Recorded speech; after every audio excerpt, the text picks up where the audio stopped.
तो फ्रेंड आज की इस वीडियो में हम बात करने वाले हैं निफ्टी बैंक निफ्टी के बारे में। निफ्टी बैंक निफ्टी में हमें किधर अपॉर्चुनिटी मिल सकती है, हम कैसे प्लान कर सकते हैं, अपकमिंग वीक में मार्केट का डायरेक्शन क्या हो सकता है, सबके ऊपर हम बात करेंगे।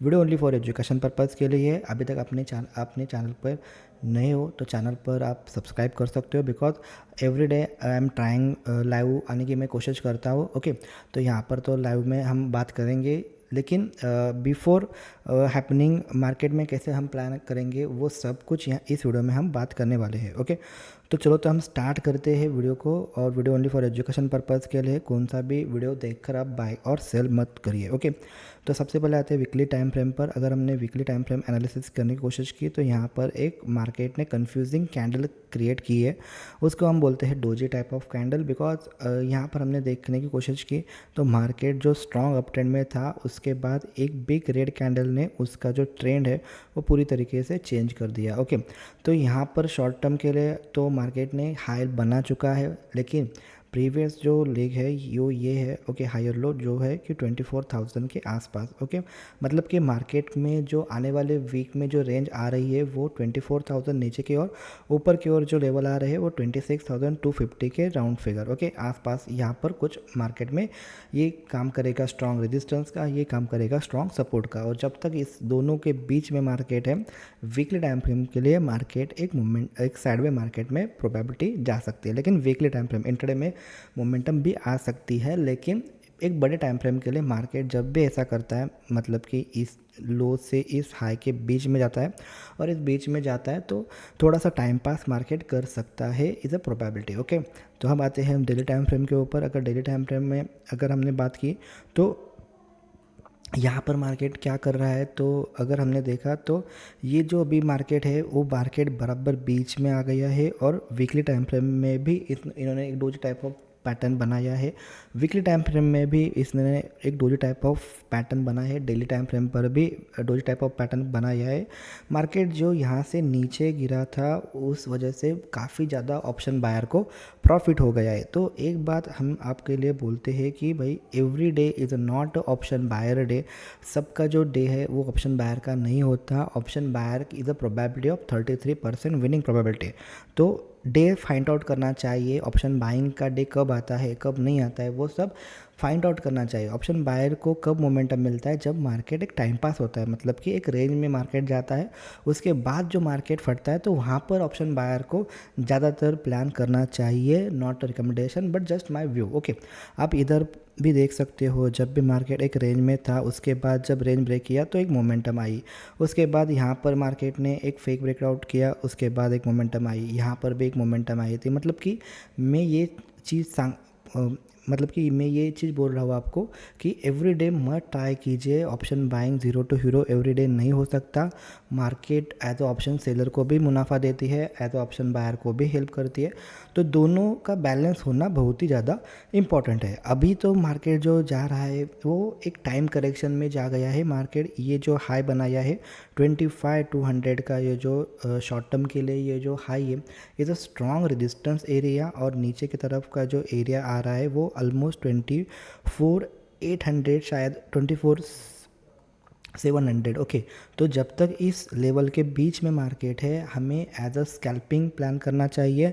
बिग मोमेंटम के चांसेस कम लग रहे हैं, हालांकि एक आधा दिन बिग मोमेंटम भी दे सकता है, लेकिन जो बिग अपॉर्चुनिटी यहाँ पर मिली थी, ओके, जबकि यहाँ पर प्रीमियम अच्छे खासे मूव हो गए थे, ऐसे प्रीमियम मोमेंटम यहाँ पर हमें कम देखने को मिल सकते हैं। ओके, तो कब मोमेंटम आ सकता है, जब मार्केट इस लेवल को ब्रेक करेगा, सस्टेन होगा, तो हमें एक शॉर्ट कवरिंग देखने को मिलेगी। अगर मार्केट नीचे की तरफ ये लेवल ब्रेक करेगा, सस्टेन होगा, तो हमें नीचे की तरफ का एक सेलिंग देखने को मिल सकता है। जब तक मार्केट ये दोनों के बीच में है हम साइडवे के लिए और स्कैल्पिंग के लिए प्लान कर सकते हैं। ये जो ऑप्शन सेलिंग डे। ओके, अब आते हैं 15 मिनट टाइम फ्रेम के ऊपर। अगर हम 15 मिनट टाइम फ्रेम को एनालिसिस करने की कोशिश की तो मार्केट अपने आप को होल्ड करने की कोशिश कर रहा है, ये अच्छी चीज़ है। यहाँ तक कि यहाँ से हमने प्लान किया था, जब भी ये लेवल ब्रेक हुआ था यहाँ से नीचे की तरफ मार्केट आ गया, उसके बाद यहाँ पर मार्केट थोड़ा सा टाइम करेक्शन कर रहा है, मतलब कि यहाँ पर एक्यूमुलेशन हो रहा है। ओके, तो आने वाले समय में देखना पड़ेगा किधर मार्केट ब्लास्ट होता है, अपसाइड और डाउन साइड। अगर ऊपर की तरफ ये सस्टेन होता है 25,200 के अबाउ तो हमें एक शॉर्ट कवरिंग देखने को मिल सकती है, या फिर नीचे की तरफ अगर सस्टेन होता है बिलो 24,700 के नीचे तो हमें कंटिन्यू पैनिक सेलिंग देखने को मिल सकती है। जब तक मार्केट इस दोनों के बीच में है, मतलब कि ये जो लेवल है ओके, इसके बीच में जब तक मार्केट है एज अ स्कैल्पिंग और एज अ ऑप्शन सेलिंग हम प्लान कर सकते हैं। आप straddle, short straddle, strangle okay अगर आपको आता है तो वैसा हम प्लान कर सकते हैं with a stop loss okay. अब आते हैं इंट्राडे में। इंट्राडे में कैसे प्लान करना चाहिए? अगर मार्केट ऊपर की तरफ ब्रेक करता है ओके तो देखना पड़ेगा 15 मिनट टाइम फ्रेम में कैसे ये सस्टेन हो रहा है या फिर वहाँ से रिवर्स आ रहा है ओके। अगर मार्केट इस लेवल पर आता है 25,200 से लेके 25,250 के बीच में अगर आता है, नेगेटिव प्राइस एक्शन दिखाने की कोशिश करता है, हम डाउन साइड का ट्रेड प्लान कर सकते हैं। अगर इसके ऊपर सस्टेन होता है तो हम शॉर्ट कवरिंग के लिए लॉन्ग साइड का प्लान कर सकते हैं ओके। जब तक मार्केट अगर गैप अप होता है या फिर फ्लैट ओपन होता है, अगर मार्केट इस लेवल को अगर ब्रेक करता है इंट्राडे के टाइम फ्रेम में तो हम डाउन साइड का ट्रेड प्लान कर सकते हैं। अगर सस्टेन होता है तो, अगर रिवर्सल आता है तो फेक ब्रेकआउट का भी प्लान कर सकते हैं ओके।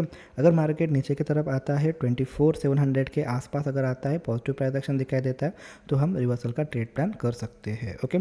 तो ये लेवल थे इंट्राडे के लिए। अगर यहाँ पर कौन सा भी चेंजेस आता है तो हमारा जो टेलीग्राम चैनल है वहाँ पर मैं अपडेट करूँगा या फिर लाइव में बता दूंगा ओके।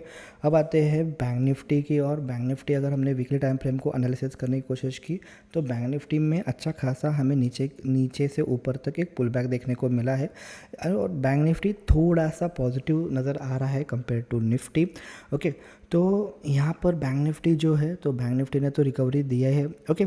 तो यहाँ पर बैंक निफ्टी में ये जब तक लेवल ब्रेक नहीं करता, मतलब कि ये वाला जो लेवल है 51,700 से लेके यहाँ पर नीचे का जो ये लेवल है ओके, मतलब कि 5800 ओके, दो लेवल आ रहे हैं 51,700 से लेके 5800 के बीच में जब तक मार्केट है तो हमें एक साइडवे मार्केट देखने की कोशिश प्लान कर सकते हैं। साइडवे मार्केट में अगर है तो स्कैल्पिंग या फिर as a selling, option selling plan कर सकते हैं, या फिर जब तक ग्रेन ब्रेकआउट होगा या फिर ब्रेकडाउन होगा उसी तरीके से हम प्लान कर सकते हैं। अगर ऊपर की तरफ ये ब्रेक होता है, सस्टेन होता है तो हम शॉर्ट कवरिंग के लिए प्लान करेंगे ऊपर की तरफ का।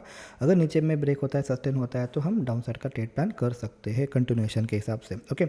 और बिग मोमेंटम कब मिल सकता है? अगर ये नीचे की ओर ये लेवल 50,000 का जो साइकोलॉजिकल नंबर है ये ब्रेक करता है नीचे की तरफ, देन हम एज अ डाउन साइड का प्लान कर सकते हैं आने वाले समय के लिए। जब तक इसके बीच में मार्केट है तो ज़्यादातर कोई भी चिंता की ज़रूरत नहीं है, लेकिन इसके ऊपर या फिर इसके नीचे जब भी ब्रेक होगा तो हम वैसा प्लान कर सकते हैं। अगर मार्केट ऊपर जाता है तो एज अ डाउन ट्रेंड, जब भी मार्केट डाउन ट्रेंड में होता है और ऊपर जाता है तो हम एज अ सेलिंग इंट्राडे में प्लान कर सकते हैं, पोजिशनल में नहीं, इंट्राडे में हम सेल ऑन राइज पे प्लान कर सकते हैं ओके। तो अगर मार्केट यहाँ पर आता है, नेगेटिव प्राइस एक्शन दिखा देता है 52,400 से लेके 300 से लेके 52,800 के आसपास, 700 के आसपास अगर नेगेटिव प्राइस एक्शन दिखाई देता है तो हम डाउन साइड का ट्रेड प्लान कर सकते हैं। इंट्राडे में देखेंगे कैसा हम प्लान करेंगे। इंट्राडे में अगर हमने देखा तो यहाँ पर मार्केट फंसा हुआ है, मतलब कि एक्यूमुलेशन फेज चल रहा है, यहाँ पर स्कैल्पिंग या फिर हम as a short strangle, short